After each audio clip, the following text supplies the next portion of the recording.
Hormonal change, pollution, heredity और अन्य कारणों से लोग कम उम्र में ही गंजेपन का शिकार हो रहे हैं। शहर के किसी गवर्नमेंट हॉस्पिटल में इसका ट्रीटमेंट नहीं है। प्राइवेट हॉस्पिटल में भी एक दो जगह ही ट्रीटमेंट होता है, लेकिन वो काफ़ी महंगा है। स्किन रोग डिपार्टमेंट के एचओडी डॉक्टर डीपी शिवारे ने बताया कि ओपीडी में ऐसे 2 दर्जन से अधिक पेशेंट डिपार्टमेंट में बाल झड़ने की समस्या को लेकर आते हैं, जिनका ट्रीटमेंट भी मेडिसिन के माध्यम से किया जाता है। प्लाज्मा थेरेपी के बारे में जब हमने उनसे बात की तो उन्होंने बताया कि 10 से 20 एमएल के करीब ब्लड निकाला जाता है। फिर मशीन की सहायता से प्लेटलेट्स रिच प्लाज्मा से रेड ब्लड कणिका अलग कर दिया जाता है। इस प्रक्रिया के बाद प्लेटलेट्स को सिर में बालों की जड़ों में प्रत्यारोपित कर दिया जाता है। इस प्रक्रिया में आधे घंटे का समय लगता है, जिसके बाद पेशेंट को घर भेज दिया जाता है। कुछ सप्ताह बाद उसे दोबारा फॉलोअप के लिए बुलाया जाता है। उन्होंने बताया कि फिलहाल अभी हैलट में प्लाज्मा थेरेपी की कोई भी सुविधा उपलब्ध नहीं है। आने वाले समय में ये सुविधा उपलब्ध हो सकती है, लेकिन फिलहाल अभी गंजेपन का इलाज हैलट में मेडिसिन से ही किया जा रहा है। और क्या कुछ कहा उन्होंने, आइए सुनते हैं। हम मेडिकल कॉलेज की बात करें कि अगर 100 पेशेंट में देखें तो 10-15 मरीज ऐसे आते हैं जो अपने बाल झड़ने की समस्या को बताते हैं। अगर बाल झड़ने के कारणों पर जाएं तो कोई एक कारण नहीं होता है, बहुत अनेकों कारण होते हैं। न्यूट्रिशन सही से हम भोजन नहीं करते, सही से प्रॉपर हेल्दी डाइट नहीं लेते, तो वो भी एक कारण होता है।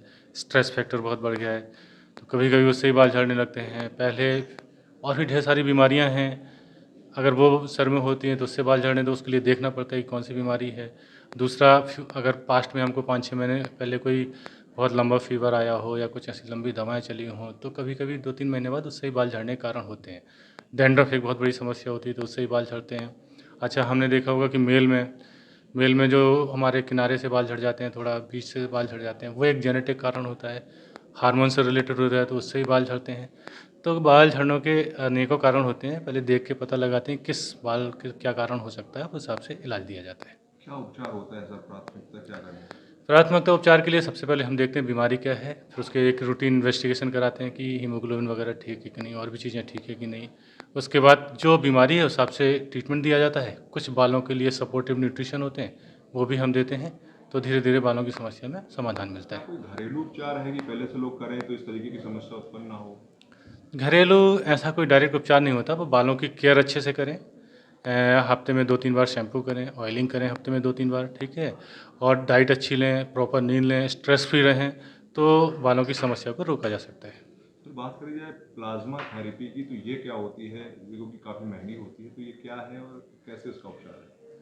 प्लाज्मा थेरेपी देखिए महंगी होती है। दूसरा उसका है कि प्लाज्मा होता है, हमारे ब्लड से हम प्लाज्मा बनाते हैं। हमारा ब्लड निकाल के उसका प्लाज्मा बनाते हैं, और उसी जगह जहाँ पे बाल सर में हम लगाते हैं उसको स्किन में ही।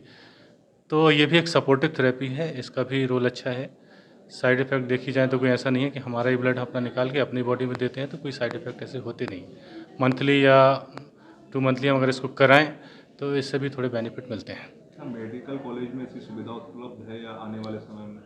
अभी तो प्रेजेंट में ऐसी सुविधा उपलब्ध नहीं है, लेकिन हो सकता है आने वाले दिनों में ये सुविधा उपलब्ध हो जाए, तो हम लोग भी इस थेरेपी का मरीजों में यूज करेंगे और उसका मरीजों को फ़ायदा देंगे। जुड़े हमारे न्यू कॉन्सेप्ट पॉकेट मनी के साथ और कमाएं अपनी पॉकेट मनी। जल्दी उठाएं अपना मोबाइल और अपना सीवी हमें मेल करें info@democraticnews@gmail.com पर। डेमोक्रेटिक आई न्यूज़ चैनल को लाइक करें, शेयर करें, सब्सक्राइब करें और बेल आइकन दबाएं।